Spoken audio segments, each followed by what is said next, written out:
శ్రీమద్ వాల్మీకి రామాయణమునందలి సుందరకాండము యథాతథ అనువాదము 59వ సర్గము ప్రారంభము. వాయునందనుడైన హనుమంతుడు తాను బయలుదేరినది మొదలు ఇక్కడకు చేరేటంత వరకు జరిగినటువంటి యావత్ వృత్తాంతాన్ని తెలియచేశారు. తన లంకాయాన వృత్తాంతాన్ని వానర వీరులకు తెలిపి మరల స్వామి ఇలా అంటున్నారు. శ్రీరాముని ప్రయత్నము సఫలమైనది. సుగ్రీవుని కార్యోత్సాహము ఫలించినది. రామసుగ్రీవుల మైత్రి దృఢపడినది. సీతాదేవి సౌశీల్య ప్రభావములకు నా మనస్సు భక్తి పరవశమైనది. ఓ వానరోత్తములారా, సౌశీల్య పాతివ్రత్యముల విషయమున పూజ్యురాలైన సీతాదేవికి సీతాదేవియే సాటి. ఆమె తపశ్శక్తిచే సర్వలోకముల యొక్క భారము వహింపగలదు. కోపించినచో ఈ లోకములన్నిటినీ దహింపచేయగలిగినటువంటి శక్తి ఆమెకు ఉన్నది.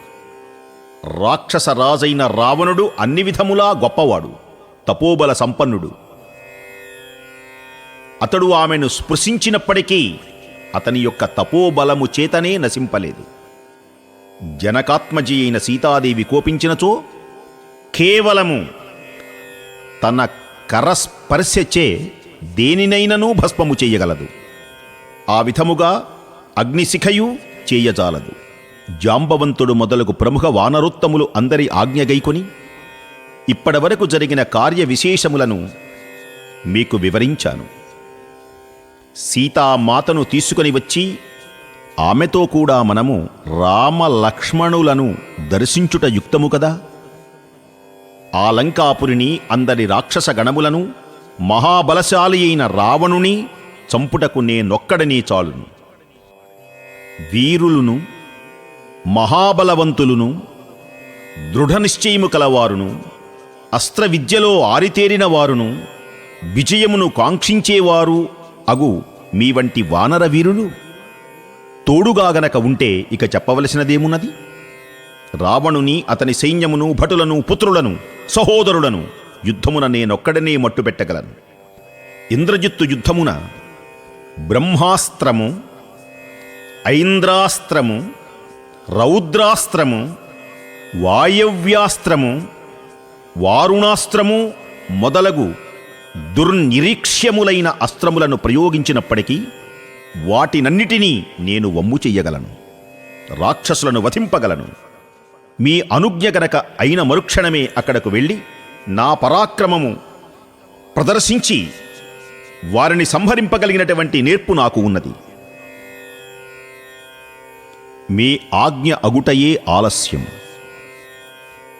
నేను యుద్ధమున నిరంతరముగా ప్రయోగించడి సాటిలేని శైల వృష్టిచే దేవతలు సైతం హతులవుతారు. ఇక రాక్షసుల సంగతి చెప్పనేలా. సముద్రము చెలియల కట్ట దాటుట, మందర పర్వతము చెలించుట ఒకవేళ సాధ్యము కావచ్చునేమో కాని శత్రు సైన్యములు యుద్ధమున జాంబవంతుని ఎదుర్కొని నిలుచుట మాత్రము ఏ విధముగనూ సాధ్యము కాదు. సకల రాక్షసులను వారి తాత ముత్తాతలు వచ్చిన ముందు తరముల వారు వచ్చిన వారినందరిని సైతము హతమార్చగలిగినటువంటి వాలి సుతుడైన అంగదుడు ఒక్కడే చాలు. వానర వీరుడైన పవనుడు, మహాప్రతాపశాలి అయిన నీలుడు తన బల పరాక్రమములచే మందర పర్వతమును సైతము నుగ్గు నుగ్గు చేయగలడు. ఇంకా వారికి రాక్షసులు ఒక లెక్కయ. దేవతలలో, అసురులలో, యక్షులలో, గంధర్వులలో, నాగులలో, పక్షులలో ఎవ్వరైనను మైందుని ద్వివిధుని యుద్ధములో ఎదుర్కొనగలిగిన వారెవరున్నారు? అశ్వనీపుత్రులు మహాబలశాలురు అయిన ఈ వానరోత్తములకు, మైంద ద్వివిధులకు రణరంగమున ప్రతియోధులు ఎవరున్నారు? ఈ ఇద్దరూ బ్రహ్మదేవుని వరము వలన రణోత్సాహులై ఉన్నారు. వీరు అమృతపానం చేశారు. వానరులందరిలో శ్రేష్ఠులు. అశ్వనీ దేవతల గౌరవార్థం బ్రహ్మదేవుడు వీరికి ఎవరి వలన మరణము లేకుండా పూర్వమే అమోఘమైనటువంటి వరములు ఇచ్చిన సంగతి మీకు తెలియను కదా.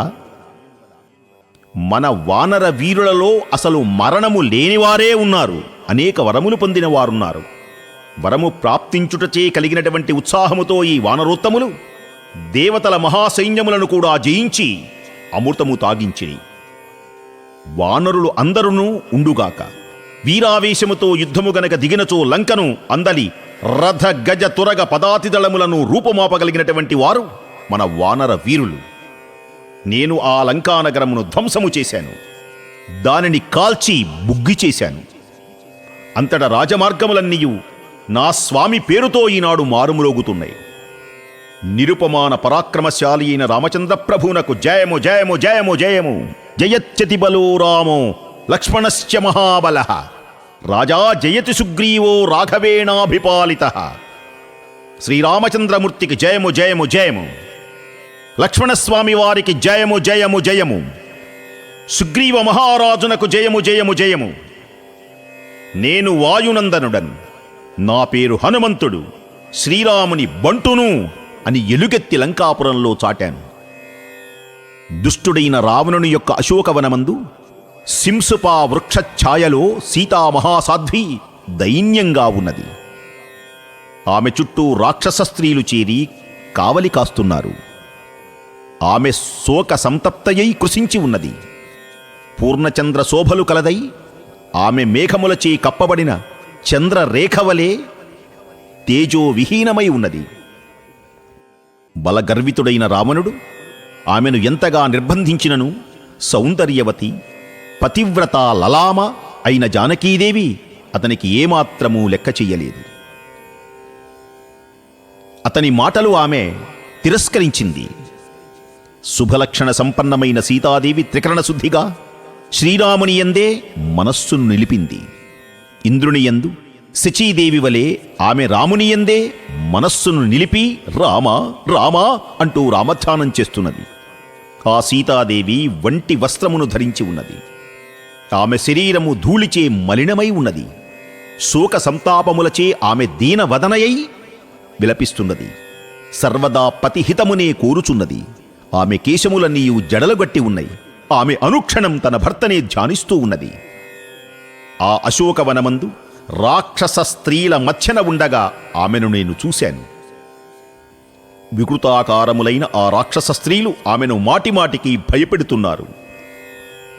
ఆమె నేలపై కూర్చున్నది. ఆమె శరీరము మంచుబడిన పద్మము వలె వివర్ణమై ఉన్నది.